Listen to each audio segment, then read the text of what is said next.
You're listening to the PT Profit Podcast. Today, I'm sitting down with Coach Paola talking all about how to navigate change in a changing industry. Are you ready? Let's get started. What's up, Coach? Thank you so much for joining me on another episode of the PT Profit Podcast. I'm your host, Beverley Simpson. And if this is the first time you're hanging out with me today, welcome. I'm super pumped that you're here. Today, I'm joined by Paola Atlason, a heart-led coach and mentor who blends deep human connection with practical strategies to help women navigate life shifts with grace and strength. Together, we explore how embracing discomfort, slowing down to integrate learning, and honoring our evolving bodies and minds, and how it can transform not just the health of ourselves from the inside out, but also the health of our business, plus our entire approach to life.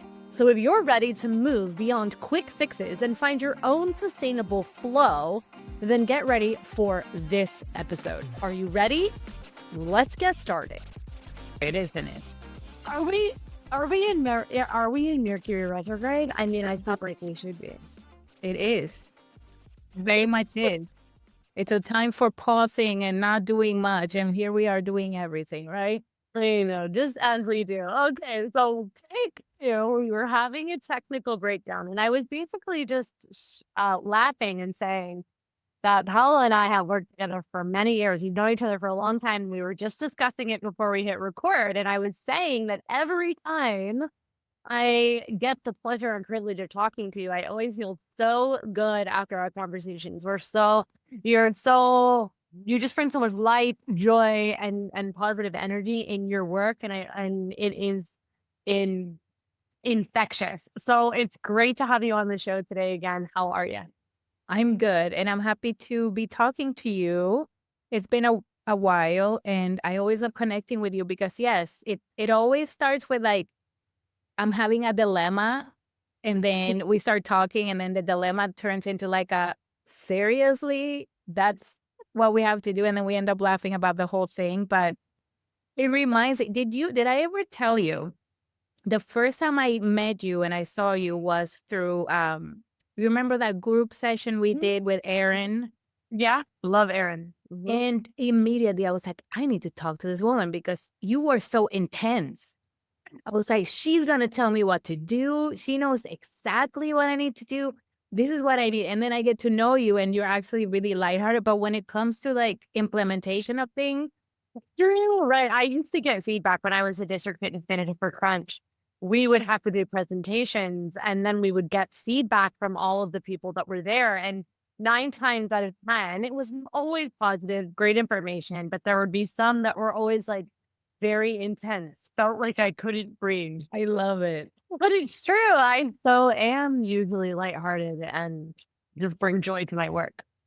But sometimes, we need that. And this is what we were talking about before you started recording, that there's so much noise. Like, for example, okay, let's go back in time. When I met you at that time, I didn't even know people did what you did, right? I was like, I can learn marketing from somebody. Somebody could guide me, this person in her home, doing this thing. So you were the first ever person I met that did that, and it resonated, and we worked together, and it was amazing. My business doubled and then doubled again. And then all of a sudden, same with what I do. When I started, yeah, maybe here and there, but now there's like an explosion of people selling gimmicky one-line formulas for doing things, and then everybody's trying to make things very convoluted and complex and complicated because everybody has to have, like their technique. And it's just so ridiculous. Having worked with you and understanding how straightforward and simple it can be, it's like, oh my God, people are nuts. It's just like a wave of insanity that's happening. It's true. It's true. It's interesting. Since our reconnection, we were talking a lot about how we navigate the differences between innovation and things changing, and how do we, stay congruent, stay consistent, stay cutting edge, and similar and different at the same time. It's amazing to me how I mean, it's part of the joy of life, right? Where everything changes and it can be and that can be very challenging to navigate, which is why I think it's so important that even coaches have coaches. I have coaches. You're a coach. Like, I just think it's really important that as seasons change, we need support to navigate the changes. Yeah. And nothing beats human connection. Nothing. Even AI, all the shortcuts people want to take through AI, writing things, marketing things, it doesn't um replace human connection. I actually had a conversation today because I'm looking for a therapist. I haven't had therapy in a very long time, but now I'm going through the joys of menopause and I'm feeling overwhelmed with life. Like I need somebody to let it out. And I love that the person I was talking to, she asked me, what do you what don't you like or what do you like in therapy? Something like that. And I was like, that's a really good question. And I was able to tell her, well, I don't like cookie cutter approach. I don't like getting into a room and just talking, saying the same thing for days. I do like when somebody's invested in getting to know me and gives me some feedback and gives me homework. And that's something you can't get without a human getting to know you. And I think that's the main thing to hold on to right now with AI coming into the scene, things changing so rapidly. Nothing will ever change heartfelt. Also depends on who you are working with. Because a lot of people, you know what amazes me? A lot of people actually don't want to coach. A lot of coaches don't want to coach. Interesting. Yeah, expands. Tell me why, because I've heard that too, and I'm curious what you're hearing.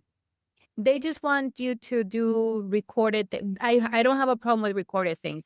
My 3 top programs are digitized. They're beautiful. I poured my heart and soul into that because for me, teaching the same thing over and over and over again was getting very tiring. However, when you do my program, I coach you through it. Right. So there's the best of both worlds. It's not just go watch these videos and then good luck to you. Right. So a lot of coaches and a lot of people selling make 50K months and all that stuff is this drive to automate things so that you don't have to work, which I love my work. I actually love solving problems. I love helping people. I love supporting. And is this kind of culture of non-work work or something. I don't even know how to describe it. But a lot of people actually don't want to do the work that they're saying. It's interesting. You know, it's so interesting because I've noticed this shift too, and especially with AI coming onto the scene, right? And other shortcuts, and every industry is experiencing the feelings of shortcuts, like, or what seems like a shortcut. Like, for example, when we have tools that are used for specific things, like let's take it to keto, for example, right? We had keto came on the scene because it was used as a medical tool to help people with epilepsy, right? And so then people were like, oh, it has weight loss benefits. And then the keto just became like all the range, right? Better or worse. It's not about being against a tool or a system. It's just about recognizing patterns of shortcuts and looking for shortcuts. When in the reality is that there are no shortcuts.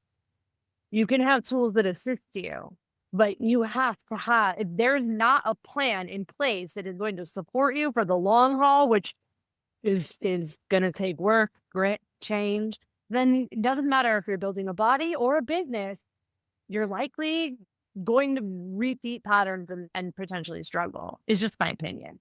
Yeah. You know, and what I love about your work and your philosophy, I'll say, is that in addition to all the heart that you pour into your clients and into your programs, both digital and in your coaching, well, it's not usually at the expense of your peace. You still operate from a very feminine energy of flow and anti-hustle, which I think it's easy to get sucked up into that world of just hard, shortcut, hard, harder, harder, harder, shorter, faster, whatever it is. And I feel like it's so important to have room for breath for the other side. And your work is just a beautiful experience of that. Thank you. And that means so much to me because I know that you are seeing it also. We haven't spoken for a while, so you're seeing it from what I show and what I share. And let me tell you, it took me a while to soften, a while, because I came from a corporate environment where it was hustle, work hard, earn the midnight oil. My most of my adult life was doing that, and I actually started repeating those patterns in my business. And that's why I feel that the changes that I've seen, even though I wanted to point fingers and blame external circumstances for the pause, I actually kind of needed that to understand how to approach things in a softer way, in a more fluid way, in a way where I could put my heart into it. And one of the things that the decisions I made a long time ago was my husband's also an entrepreneur. He's an interior designer. You know him too. And Beautiful work. he's amazing. And we've always had in common, as I started my business, that yes, I want to grow my business. Of course, I would love to eventually have some more exposure and more books and clients and all that stuff. But not to the point that I'm not connected to it, that I'm not doing the work that I do, that I'm not coaching people, that I'm not meeting people. But when we're doing things just for the sole purpose of exploding it and selling it off, nothing wrong with that if that's what somebody wants to do. But I love what I do. And I had to learn to soften into it so that I had more space to understand, okay, where am I taking this? Where am I going with this? And now I'm ready again because now it feels like I'm welcoming it in a different way. There's strategy, there's method, there's support, but I'm not coming at it with this like, let's go, let's more, because also that is what burns us out. That's the shortcut to burnout is that more. And I remember too, like when we had started, when we were in it working together, you had really come to a place where you were really happy with where the business was and you had like your work hours. Like you were doing like 2 to 3 of these group coaching cycles. And it was like, no, we really worked on streamlining that so that you could have that space to really continue to pour your heart into your work. And I also, something else you said that I'd like to dive more into is you talked about how we're inundated with information. Everyone wants to tell us what to do, but there often isn't enough of the integration part, the part where we actually take what we've learned and we've integrated it. And I think that it's kind of like you learn how, it's like when you learn how to cook because you read a book, but then now you have to get into the kitchen and actually do it. So I'm curious for you as a coach, what are some of the things that you do to help your clients integrate the work that they're learning from in your curriculum? We have a lot of conversations. I love that you're asking that because that was a topic that we've been discussing in the community for the past few weeks, which is people get very excited about doing a course, doing a program, doing the actual training. And then they jump into something else. And then maybe they jump into something else. And maybe they jump into something else. And they haven't applied what they've learned. You need to give yourself neutral space to see what landed, how it landed, implement things. And then I've learned to give myself a quarter. So if I've learned something and I made some changes, 3 months. I was the queen of like, I don't like it. Every day is tweaking, poking. And it's like, no, now I'm going to, I don't, at one point I was like, I'm going to give this a year. It's like, no, a year is too long. If something in 3 months is not working, we can tweak. But giving yourself that, if I would use an analogy, butterflies. It's a little caterpillar and Mhm. it's all chubby, eating, and then it turns into the cocoon, the pupa, Mhm. and then it comes out as a butterfly. Everybody wants to go from caterpillar to butterfly, but you gotta go into the cocoon and melt. And what science is telling us is if you open that, there's goo in there. The caterpillar literally disintegrates. They don't know how to explain it, and then comes out as a butterfly. And in addition to that, I read this article once. This man, he was rescuing the cocoons of monarch butterflies in California. I think there was a crisis where they were dying or something. So this guy Mm. started gathering and making these environments for them to grow and all that stuff. And it was great. And then he started seeing the first one starting to hatch. And he saw them struggling so much to get out of the cocoon that he decided to help it.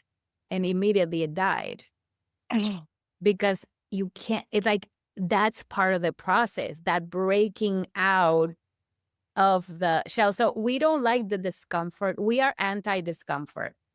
We Mhm. don't like the discomfort of waiting for something. We don't like the discomfort of somebody telling us some feedback that we didn't want to hear. We don't like the discomfort of silence, of just, we just want to go, go, go, go, go. And that doesn't help you integrate anything. Integrate.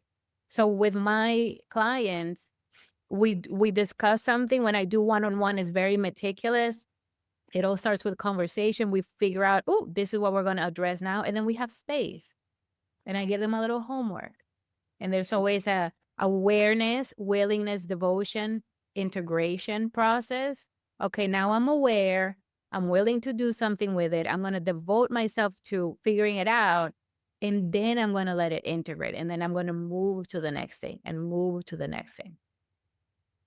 And this is part of your philosophy basically in life and with eating, correct? Yeah, in everything, even with exercise. Now I'm on a roll, like I'm doing this workout that I love and I could do it every day. But no, today we take a break because this is when the body is going to, reconfigure and then I'll go back tomorrow. Or when we're eating throughout the day, you have a meal and then you take a break and then you eat something else and then you take a break. So the body can absorb rather than doing it all the time. And I do that with myself too. I go through periods where I'm learning, consuming information, Yeah. coaching, and then I go into output, right? Mhm. Implementing, and then I go into a neutral space where it's like now nothing, which is hard.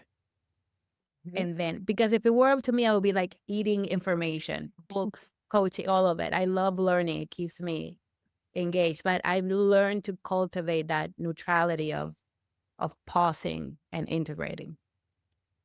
Yeah, so I'm curious, as we have noticed, our industry shifting.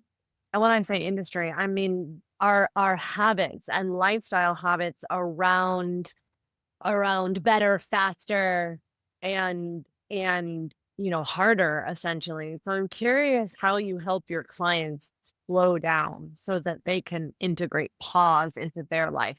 What are some of the things you do to help them create the space that is needed to release an unwanted weight, to keep it up, to continue to build strength mentally, physically, and emotionally?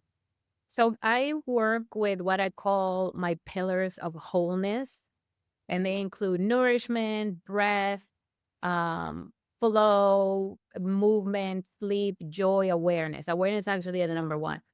The first thing is you have to understand where you are and why you're feeling how you're feeling. So if you're trying to fix something and you don't know what's causing it, you're just trying to solve symptoms, not the cause. And this is why people go to the gym and do diets and do injectables and do all the thing and lose the weight. And then the habits didn't change, the stories didn't change, the subconscious patterns didn't change. And then we go back to square one because you need to get to the root of the cause. So the awareness portion is the biggest um, point of cultivating that pause, understanding that, oh wow, I've been doing this and I didn't even know I was doing it and I didn't know why. And because we just, we've been going for so long. And then in every chapter we touch, making sure that we set a structure, a soft structure, something that you can play with, but the things are in place, that things are not all over the place. When I start working with people, oftentimes what I see, especially in busy women, um, they're not eating breakfast, they're getting rest, getting everybody ready. They get to work, maybe have a coffee, and then they may or may not have lunch. And then in the afternoon, they're hungry, so they get a sweet thing. And then night rolls up, and then you need a couple glasses of wine, and then you're super hungry, and then you eat. And then it's like, what happened? Right. But by knowing I'm going to have breakfast, and I'm going to have lunch, and I'm going to have a snack, and I'm going to have dinner, that's a game changer. But even getting somebody to do that, it's like, really? You want me to eat that many times? And it's like, you are burnt out. You need fuel. So structuring when we're going to move, and not with rigidity, but just putting things in their place actually gives you more time, actually opens everything up as opposed to trying to do everything together all day, every day. Yeah. So you were mentioning earlier that you're starting to go through that menopause or perimenopause, menopause state. What are some of the things that you're noticing are different and have interrupted your routine and style that you've had to look at? I love this question because you know me, I'm a queen. I'm a queen in many ways, but I love a good hindsight. You know that it's actually an AA thing. We live life forward, but it makes sense backward. I wouldn't know that, but it's so true. It's so good, right? We live life forward, but it makes sense backwards. I love hindsighting things. So for this year, the beginning of this year, I just started noticing that I just had this feeling of anxiety that rather than popping up here and there when quote unquote necessary, it was kind of lingering. And I said, well, I started noticing that it was happening at a particular time, the week before my period. And then it started getting even more intense. And it was like doomsday happening. Like the thing kept happening. So finally today, I just finished a cycle. So it's a moment of hindsight. And what the biggest difference it has made what's happening with me, I suspect, is that my progesterone is low. So my cortisol is shooting up because progesterone manages cortisol. So I wake up at 5 in the morning like this, like something bad is happening, like really bad is happening. And I'm like, no, I'm safe. I'm safe. I'm safe. But my body is in an extreme, like my heart is beating. And then from then on, I go through a process of calming my nervous system down, breath work. I take some supplements. I eat breakfast. I move my body. And by 10 a.m., I can talk. I'm calmer. So the biggest difference that this shift has made that I realized today is that my morning practice has become slower and more beautiful. Even though I did have kind of my little thing, but now it's just like, I got you, mama, and it's like, I'm so grateful. I've been telling everybody this. There's a reason why I started doing this when I started, which is when I was turning 40. And I think for my personal gain is so that I knew how to take care of myself through this chapter. Because I see so many women spiraling, not knowing where to go, not knowing what to do. And I have all these tools that I know what to do. Yes, I have a doctor that I'm consulting. Yes, I'm going to get my hormones checked. Yes, all of it. But in terms of Paola taking care of herself in her house, my morning has become now even more sacred. So that's the biggest shift, apart from spiral of doom. Well, listen, we're all going to have human experiences, right? So I've been noticing as I'm starting to get into that, not yet, I'm on the cusp, but I'm on the cusp of that perimenopausal experience. I noticed that, oh, it's getting harder for me to stay asleep. So I understand that the need and want to have that calming the nervous system down. But I'm curious for you, and if this comes up for you and how you handle it, because I know it does for me, is that when you ever notice that there's a pattern that you thought you handled, or a pattern that you thought, oh, I thought I rewired my subconscious on this, and then here it is showing up again for whatever the case may be. How how do you practice self-compassion for yourself and then help your clients do the same and then, rewire that brain? So rewiring doesn't mean erasing. Rewiring simply means changing how we respond to something, changing how we see something, understanding why it's there, right? So there was a time where if I did inner child work or shadow work, the images I had of those parts of me were not cute. They were kind of Mhm, wild and crazy, and I placed a lot of blame in my past selves. And when I understood that that was me at younger ages going through life without maybe the right guidance or life itself or growing up in a tumultuous environment, and it just helped me embrace that it's part of me. It's never going to go away. And likely it's a part of me that didn't resolve with it or couldn't say how she felt in that time, didn't have words to do it. So I'm going to listen. So I'm going to find the story, not relive the story. I know what the story was now, but I'm going to focus on that part of me as an 8-year-old. What did you feel? What didn't you say? Right? A teenager, a young woman in her 20s. What is it that you didn't say that is keeping you like that? And it's so healing. It's so beautiful. And then understanding you're not cutting them off of you. It is a part mhm. of you that's always going to be. And if we're hugging, is better than if we're fighting, right? So it's very important to understand that it won't go away, but you learn to live with it and it quiets down. It quiets down. And And it sometimes keeps quieting down. it keeps quieting down. But then, for example, now my hormones are changing Mm. and I can't, that's not shadow. You know what I'm saying? That's like your nervous system. So then it's like, oh, wow, compassion for me right now. This Mhm. present version of me going through this experience right now. How can I treat you with a lot of kindness and compassion as opposed to being like, oh no, now it's like, let's ride the wave. Let's go. Let's do it. Yeah, so I'm also curious when circumstances outside of your control, like things change, right? And things change or people change, new things come come about. How often do you feel like you have to keep rewiring yourself or rewiring your brain or tuning your guitar as another example?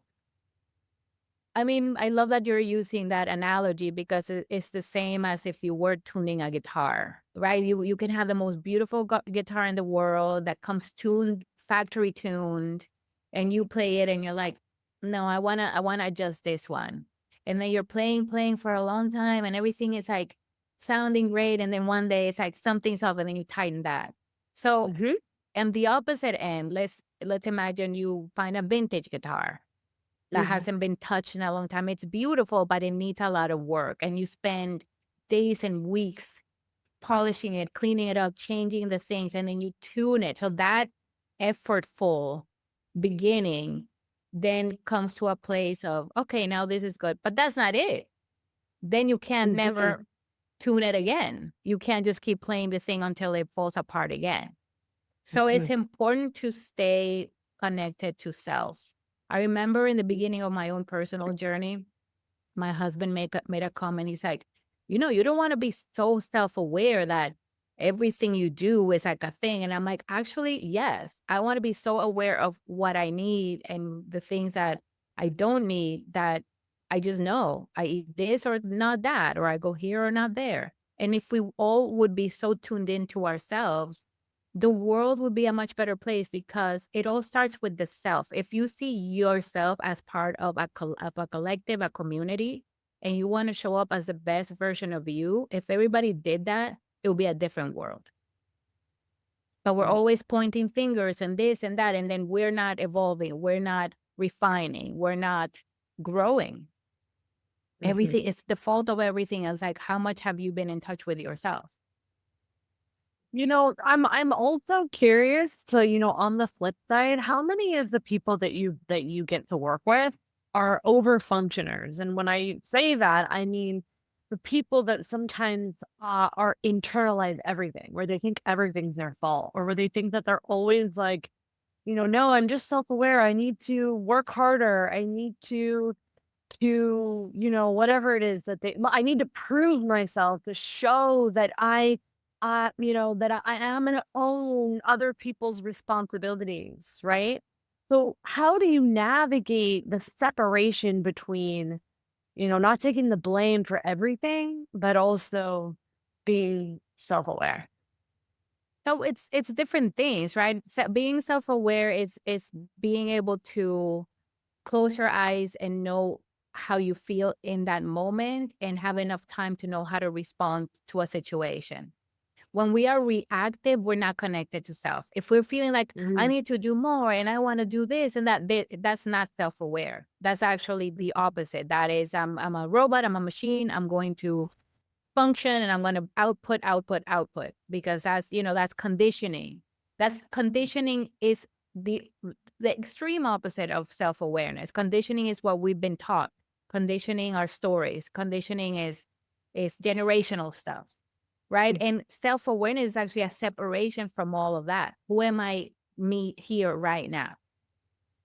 And understanding when it's time to eat, understanding when it's time to rest, understanding when it's time to pause, understanding when it's time to create. And it doesn't take much effort in the long run to shift from one space to the other. Again, the beginning is the effortful part, because it's like unraveling and dusting and all that stuff. And then we get to a place where it's about continuity and maintaining that connection. I ask myself every day, how do I feel right now? What do I want? What do I need? Or if I feel a certain emotion, what does that mean to me? Just a little, and it takes seconds. Mhm. It's seconds. Mhm. But when we're learning how to do that, it's the beginning. It's like riding a bicycle. This is part of your process that you carry your people through in the journey, correct? Where they think they're coming to, or they have the intention to learn how to eat, which they will get, but through a process that's unlike anything else. Yeah. It's very personal. And for me, it's a mix of not only my studies and things that I've learned, but life, and Mhm. working with hundreds of people at this point, those stories and what worked for one and didn't work for another. So um it's a special little recipe for each person, because I'm meeting you where you are and hopefully carrying you to where you want to go.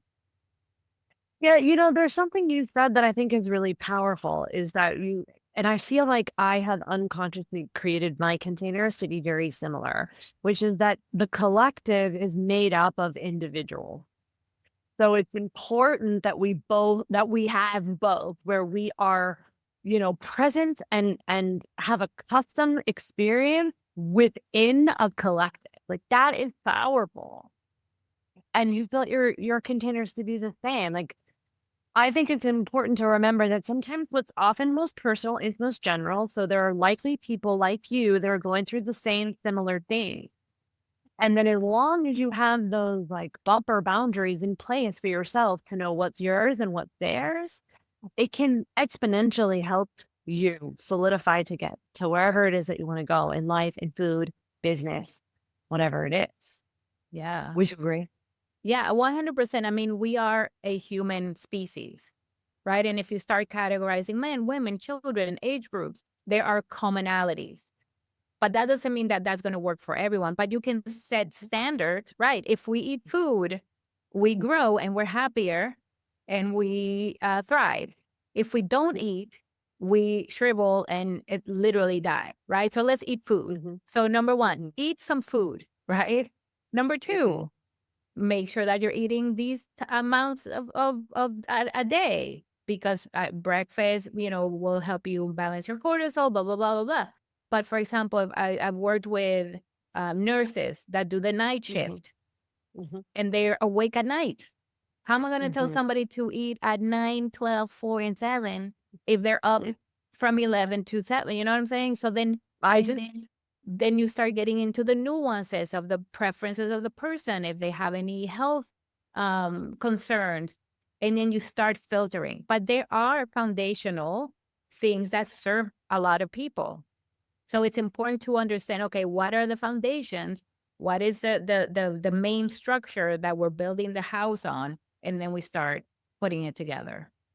It's so important. So I'm curious, for the people that you work with, what are some of their biggest struggles that they are experiencing before they come to you? I mean, the biggest frustration for a lot of women is that their body starts changing and they feel like they can't control it. And that word comes up a lot, right? I used to be able to do this and that and lose weight fast. And now I can't. And I want to look how I looked 10, 20 years ago, but I haven't in 10, 20 years. And there's this attachment to this idea, as opposed to understanding that female bodies change every single day, every single week, every single month, every single year, decade. We are constantly evolving, right? Like a tree. You go look at a tree today and then doesn't have leaves, and tomorrow it has leaves, and then the next day there are birds, and you know what I'm saying? So we haven't been taught to embrace change in our body. And that doesn't mean that the body is going to be changing drastically, but it modifies, it adjusts, it grows.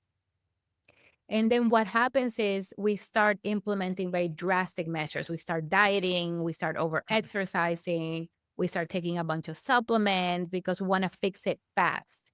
And when the thing doesn't work, we think there's something wrong with me because somebody told me and they look fantastic. This is what you do to look like me. And a bunch of other people are like, this person is amazing. And it's like, how come not me? So there's a frustration that comes with it.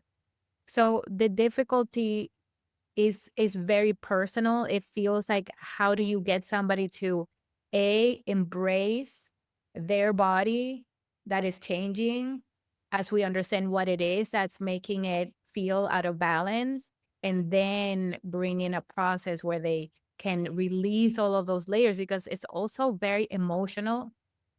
It's also very mental, nervous system, and physical. The physical is the symptom. The weight is a symptom. It's not the cause, right? And chances are that it's not the food causing the weight gain. It's either hormonal, it's either in the nervous system, it's either a lack of structure in how they're eating, but it's not that they're eating junk food and putting on weight. Rarely. That's interesting. So the people come to you and they're like, nothing's changed in my life. I'm eating all the right things. I've gone to the doctor. My hormones are fine. But for some reason, I just keep holding on. Oh, that's so interesting. And usually it is an underlying cause. It's an underlying cause, or they think they're doing all the right things, but they're actually dieting. And when a female body diets for too long, the body believes we are in danger. So you either have to diet even more and eat way less every time, or you have to learn how to eat properly. So a lot of people say, I eat very healthy. What are you eating? A bunch of diet vegan food. Or I eat very healthy. I only eat keto. Or I eat very healthy. And they're like excluding food groups and fasting. I intermittent fast. I've been intermittent fasting for 5 years and I still haven't lost weight. I'm like, and you're still fasting for 5 years? Obviously, but everybody's fasting. You know what I'm saying? So these trends can become very confusing. So sometimes people believe they're doing the right thing, but they're actually not. Yeah, it's interesting because I'll speak, I'll speak for me. I'm a huge grazer. So, I'll get into and so grazing is fine in theory, but not really because you end up eating way more than you realize you're eating. You think, oh, I haven't eaten all day, so I'm going to eat this bag of macadamia nuts. 7,000 calories later. And also when you're grazing all the time, you're not leaving space to digest and assimilate. You're just digest. So the body is all day, as opposed to let me eat a complete meal, let it go, and then later I'll eat another little complete meal and then move, and then maybe I'll have a little snack. So it's these are some of the foundational things. Like the science shows that when we eat food in intervals throughout the day, we are just happier and our body thrives and our nerves build and da, da, da. A lot of people like to say, well, what about our ancestors? I love it. Our ancestors had zero food.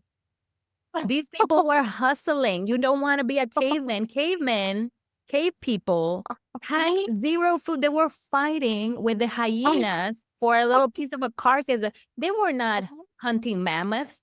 If they found a little rabbit, they were lucky. If they found a fig tree and 1,000 monkeys didn't eat the figs, they'll get a fig.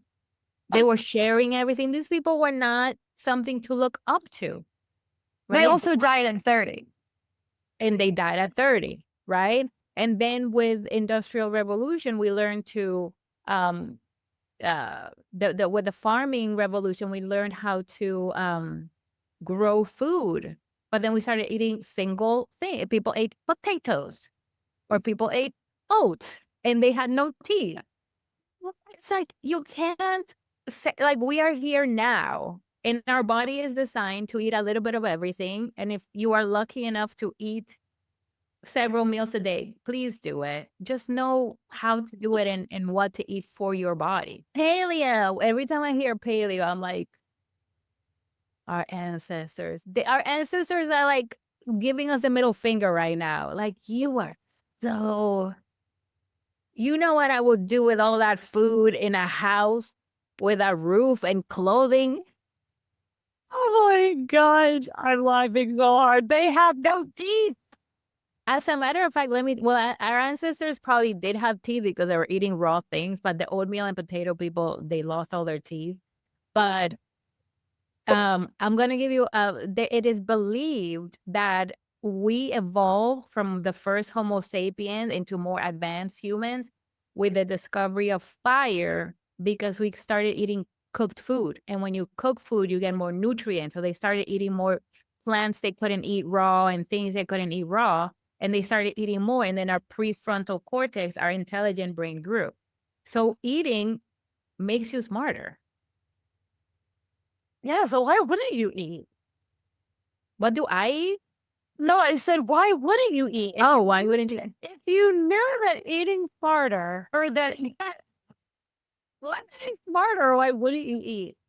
Because conditioning tells us that women need to be tiny and women don't eat, and men should only eat meat and they're okay eating once a day. It's just gimmicks. It's just, but then they're like, but drink my protein shakes and eat my protein bars and eat these pills and swallow fiber pills. You know where you get your fiber? From food. From eating vegetables and grains. You know where you get your protein? From eggs and meat and chicken. Yes. But no, we have to pay $60 for a tub of powder. Because another conditioning that is so sad to me, when you were asking about some of the biggest challenges women come to me with, we've been conditioned to believe that cooking is hard and exhausting and joyless, and you may as well just order some food. When cooking is actually, you can cook some super simple stuff and save money and save time But we've been conditioned, especially if you're a working woman, you got to have more time working than making dinner. Why are you going to waste time making dinner? Well, that's interesting. What are some of your favorite things to cook that make it feel easier, more like what do you give your women who say that to you? What are some of your ideal plates that you give them to build when they hate cooking? So what I call the ideal plate is if you make sure that your plate has a couple fistfuls of veggies, palm full of protein, couple thumbs of fat, cup handful of starch, your rice, your sweet potatoes. That's a good starting place. And you can actually cook all those things in one oven tray. So I love batch cooking. I don't like meal prepping because what if I don't want to eat sweet potatoes and chicken 5 days a week? So I'm not going to make a massive amount of food that's going to be in the freezer. Some people love that. I don't. But every time I'm in the kitchen, I cook a bunch of stuff that can cook together. So I'll roast a bunch of veggies. I'll make a whole chicken. I'll make a whole pot of quinoa. That's in the fridge. I mix and match. When I run out of chicken, I'll make some ground beef. If I run out of veggies, I'll roast another veggie. So everything is but I cook in a very simple way. I'm not a big, multiple steps and fancy things. I have my spices that I like. That's how I switch flavors up. I cut things differently so that you get a different experience. But everything is we all have the same ingredients at hand: chicken, beef, tuna. You may have, broccoli, cauliflower, leafy greens, lettuce, tomato. Everybody has the same stuff at the supermarket. So it doesn't have to be overly complicated. Go to your farmer's market, see what inspires you one day, cook that up. Simple, salt, pepper, olive oil, maybe one spice. That's deliciousness. That's another thing, helping people reset their palate. If you've been eating a lot of pre-made food, restaurant food, they put a lot of flavor enhancers. They put a lot of salt in those things. And then you get used to having this punch of flavor in your mouth where you have to go back to simplicity. And then you can actually taste what a pepper tastes like, taste what a piece of steak, just the meat tastes like, How long does it take to reset the palate? Honestly, everything happens really quickly. A week or two of eating consistently, just very simple. Everything starts, the body doesn't take too long to start resetting itself, to going back to factory set. No, it's not. It doesn't take, when I work one-on-one, I'll have a 3-month container simply because I want to make sure that we go through things, that things stick. And then when the subconscious stuff starts coming up, we have time to address it. But it doesn't take you 3 months to learn how to eat, to reset your palate, to start moving your body efficiently. It's about maintaining it, maintaining it, maintaining it. But the body likes it. When you start feeding your body properly, when you start doing your nervous system work, when you start exercising in a way that's supportive, the body loves it. But then we get in our own way. Well, now I'm fixed. I can go back and drink all my wine and eat all my chips and not exercise because I'm fixed. Right? I fixed it. Yeah, we're a fixing society. So true. So true. Okay, so I want to be mindful of your time, and I want to be very respectful, and thank you, Stella, for pouring into me and into my community. And so for those of you who want to go deeper with you, what are some of the best places that I can send them? So my hub is my website, paolaatlason.live. And that's where you find everything that I have to offer. I do one-on-one mentorship containers it's my favorite place to be because it's very personal. It's very heart-led. It's very customized. And then I have my beautiful community, which has my 3 best programs. Then they go together. One is food focused, one is behavior focused, and then there's a reset from when we need a little, boost. And you can jump in at any time. They are guided on-demand courses, which means you can do it in your own schedule, but have personalized support throughout. If you want to learn more about me, I'm on Instagram. That's the only social media I have. And then now I have a little bit of a YouTube thing going on if you want to hear me in my zone. And you have But some excellent trainings on there too. So if this like type of work is inspiring to you, or you want to go deeper and learn more about it, like I will definitely make sure that we link up that your YouTube channel so that you can really see and experience it, because you give a lot in those trainings.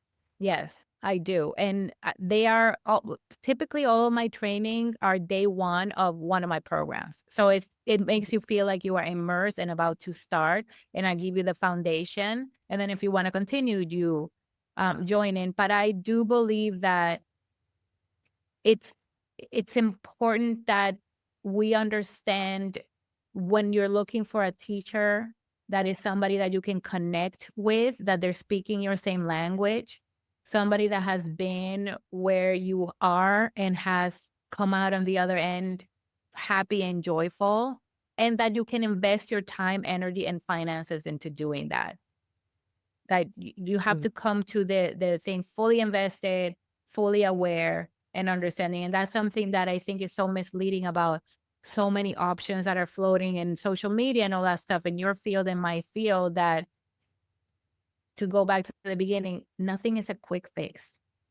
Quick Yes. fixes don't last. Put a Band-Aid on it, but if you have a nail in your butt and you put a Band-Aid on it and take an aspirin, you're like, it hurts again. And you keep taking it. It's like, you got to take the nail out of your butt. It's so true.